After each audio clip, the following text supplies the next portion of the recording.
नमस्कार दोस्तों, स्वागत है आपका हमारे यूट्यूब चैनल पर। अगर आप चैनल पर नए हैं तो प्लीज़ चैनल को सब्सक्राइब कर लीजिए, अपने दोस्तों को शेयर कर दीजिए। दोस्तों, इसकी पीडीएफ आपको टेलीग्राम ग्रुप में मिल जाएगी, जिसका लिंक डिस्क्रिप्शन बॉक्स में मैं दे दूँगा। ठीक है, तो देर ना करते हुए चलिए डिक्टेशन शुरू करते हैं 5 सेकंड में।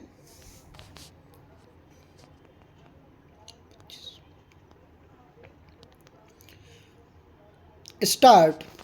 यह सर्वविदित है कि 2 अक्टूबर भारतवासियों के लिए कितने महत्व का दिवस है। इस दिन हमारे राष्ट्रपिता महात्मा गांधी का जन्म हुआ था।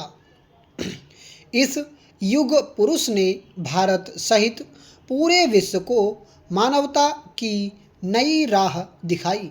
हमारे देश में प्रत्येक वर्ष गांधी जी का जन्मदिवस एक राष्ट्रीय पर्व के रूप में मनाया जाता है और इसमें कोई संदेह नहीं है कि उनके प्रति हमारी श्रद्धा प्रतिवर्ष बढ़ती जाती है।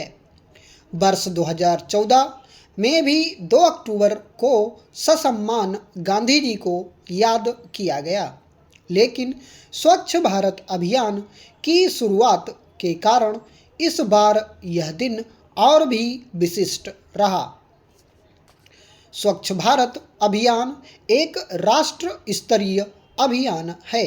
गांधी जी की 145वीं जयंती के अवसर पर माननीय प्रधानमंत्री श्री नरेंद्र मोदी ने इस अभियान के आरंभ की घोषणा की। यह अभियान प्रधानमंत्री जी की महत्वाकांक्षी परियोजनाओं में से एक है। 2 अक्टूबर 2014 को उन्होंने राजपथ पर जनसमूह को संबोधित करते हुए सभी राष्ट्रवासियों से स्वच्छ भारत अभियान में भाग लेने और इसे सफल बनाने की अपील की। साफ सफाई के संदर्भ में यह अभियान अब तक का सबसे बड़ा स्वच्छता अभियान है, जिसकी प्रशंसा अंतर्राष्ट्रीय स्तरों पर की गई है, क्योंकि यह अभियान अपने आसपास की सफाई के साथ व्यक्ति चरित्र की शुद्धि और पवित्रता पर भी बल देता है। 2 अक्टूबर 2014 को प्रधानमंत्री नरेंद्र मोदी ने महात्मा गांधी के स्वच्छता के स्वप्न को साकार करने के उद्देश्य से सर्वप्रथम गांधी जी को राजघाट पर श्रद्धांजलि अर्पित की और फिर नई दिल्ली स्थित वाल्मीकि बस्ती में जाकर झाड़ू लगाई। कहा जाता है कि वाल्मीकि बस्ती दिल्ली में गांधी जी का सबसे प्रिय स्थान था। वे अक्सर यहाँ आकर ठहरते थे। इसके बाद मोदी जी ने जनपथ जाकर स्वच्छ भारत अभियान की शुरुआत की। इस अवसर पर उन्होंने स्वच्छता के प्रति लोगों को जागरूक करने का प्रयास किया।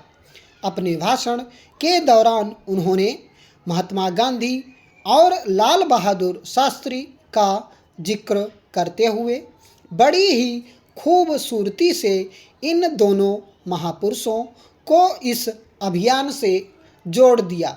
उन्होंने कहा, गांधी जी ने आज़ादी से पहले नारा दिया था, क्विट इंडिया क्लीन इंडिया। आज़ादी की लड़ाई में उनका साथ देकर देशवासियों ने क्विट इंडिया के सपने को तो साकार कर दिया, लेकिन अभी उनका क्लीन इंडिया का सपना अधूरा ही है। इसके लिए उन्होंने 2 अक्टूबर 2019 तक का लक्ष्य निर्धारित किया। स्वच्छता को बढ़ावा देने हेतु व्यवहारगत परिवर्तन पर बल दिया गया। संस्थागत क्षमता को बढ़ावा दिया गया। इसके अंतर्गत क्लीन इंडिया नाम से एक नई वेबसाइट की शुरुआत की गई और फेसबुक जैसी प्रसिद्ध सोशल नेटवर्किंग साइट के माध्यम से भी लोगों को इससे जोड़ा गया। ट्विटर पर भी माइक्लीन इंडिया के नाम से एक हैंडल का शुभारंभ किया गया। प्रत्येक नागरिक की सक्रिय भागीदारी सुनिश्चित करने के लिए प्रधानमंत्री जी ने सभी से अपील की कि लोग पहले गंदगी वाली जगह के फोटो नेटवर्किंग साइट्स पर अपलोड करें और फिर उस स्थान को साफ करके उसकी वीडियो तथा फोटो भी अपलोड करें। इस अभियान में प्रधानमंत्री जी ने मशहूर हस्तियों को भी शामिल किया। उन्होंने इसके लिए 9 लोगों को नॉमिनेट किया। इतना ही नहीं, समाचार पत्रों, विज्ञापनों ने इसे बढ़ावा दिया है, जो वर्तमान में जारी है। इसके लिए अंतःकरण की स्वच्छता पर भी बल दिया गया। यह सत्य है कि चरित्र की शुद्धि और पवित्रता बहुत आवश्यक है, लेकिन बाहर की सफाई भी उतनी ही आवश्यक है। यदि हमारे आसपास का परिवेश ही स्वच्छ नहीं होगा तो मन भला किस प्रकार शुद्ध रह सकेगा। अस्वच्छ परिवेश का प्रतिकूल प्रभाव हमारे मन पर भी पड़ता है। जिस प्रकार एक स्वस्थ शरीर में स्वस्थ मस्तिष्क का वास होता है, उसी प्रकार एक स्वस्थ और शुद्ध व्यक्तित्व का विकास भी स्वच्छ और पवित्र परिवेश में ही संभव है। अतः अंतःकरण की शुद्धि का मार्ग बाहरी जगत की शुद्धि और स्वच्छता से होकर ही गुजरता है। साफ सफाई के अभाव से हमारे आध्यात्मिक लक्ष्य को तो प्रभावित होते ही हैं, साथ ही हमारी आर्थिक प्रगति भी बाधित होती है। अपने भाषण में प्रधानमंत्री जी ने विश्व स्वास्थ्य संगठन के एक आकलन का संकेत देते हुए कहा है कि गंदगी के कारण औसत रूप से प्रत्येक भारतीय को प्रतिवर्ष लगभग 6,500 का अतिरिक्त आर्थिक बोझ उठाना पड़ता है। यदि उच्च वर्ग को इसमें शामिल न किया जाए तो यह आंकड़ा 12 से 15,000 तक पहुंच सकता है।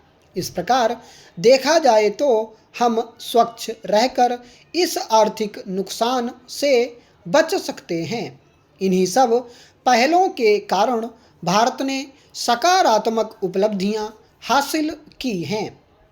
स्वच्छता की ओर बढ़ते हुए भारत को 2 अक्टूबर 2019 को खुले में शौच से मुक्त किया गया। प्रधानमंत्री ने कहा कि देश भर में 60 करोड़ से अधिक लोगों को खुले में शौच मुक्त कराया गया है। साथ ही जन भागीदारी के महत्व पर बल देते हुए जल जीवन मिशन तथा वर्ष 2022 तक प्लास्टिक के प्रयोग की समाप्ति का सामूहिक प्रयास का आह्वान किया गया। इस प्रकार स्वच्छ भारत का लक्ष्य समय से पूरा किया गया। इसके अंतर्गत 11 करोड़ नए शौचालय का निर्माण कराया गया। इतना ही नहीं, देश के अनेक राज्य खुले में शौच मुक्त भी घोषित कर दिए हैं, जैसे सिक्किम, हिमाचल प्रदेश, केरल, उत्तराखंड एवं हरियाणा आदि। इतना ही नहीं, स्वच्छता को बनाए रखने हेतु स्वच्छ भारत मिशन के दूसरे चरण की घोषणा फरवरी 2020 में की गई है। इसके अंतर्गत वर्ष 2020-21 से 2024-25 तक की अवधि के लिए 1,40,881 करोड़ परिव्यय का लक्ष्य है। वहीं ग्रामीण स्वच्छता को बनाए रखने हेतु 10 वर्षीय स्वच्छता रणनीति 2019-29 की घोषणा भी की गई है, जिसके अंतर्गत कई प्रावधान शामिल किए गए हैं जो इस प्रकार हैं। देश के ग्रामीण क्षेत्रों में ठोस तथा तरल अपशिष्ट प्रबंधन पर ध्यान केंद्रित करने तथा उसे अधिक समावेशी बनाने के लिए यह रणनीति तैयार की गई है। इसी रणनीति के अंतर्गत सभी घरों में शौचालय को प्राथमिकता प्रदान की गई है। शौचालय निर्माण संबंधी सुविधाएं उपलब्ध कराने पर बल दिया गया है। स्टॉप।